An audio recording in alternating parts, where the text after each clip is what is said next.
اگر پیسے سے دنیا میں کسی نے جنت خریدی ہے؟ رجسٹری ہوئی ہے؟ لکھا پڑھی ہوئی ہے؟ جنت کی زمین کسی نے خریدی ہے؟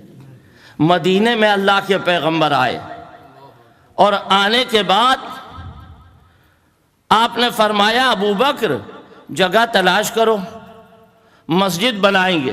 یہ واقعہ بالکل مشہور ہے، میں اس کی تفصیل میں نہیں جانا چاہتا۔ صدیق اکبر آئے کہا حضرت کوئی زمین نہیں مل رہی ہے۔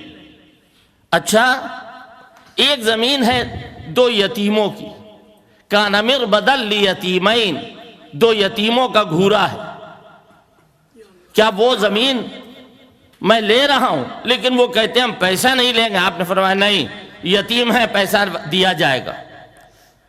حضور کے پاس تو پیسہ ہے ہی نہیں، جاؤ ابو بکر پیسہ دے کے زمین لو۔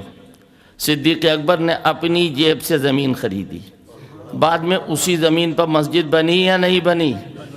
اللہ کے پیغمبر نے مسجد بنائی، خود لگے ہوئے تھے اور کیا کہہ رہے تھے؟ اللہم لا عیش الا عیش الآخرہ فاغفر الانصار والمہاجرہ او فانصر الانصار والمہاجرہ۔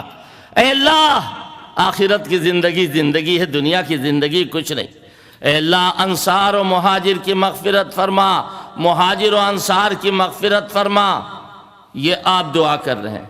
پھر اسی زمین کو اللہ نے پیغمبر کے دل میں بات ڈال کر یہ کہلوایا پیغمبر سے۔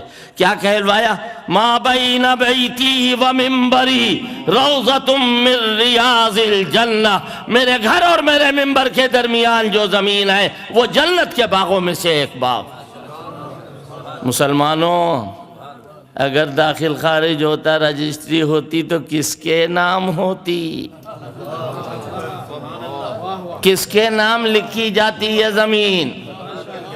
صدیق اکبر کے نام، میں ولدیت کے، اور یہ زمین جنت ہے۔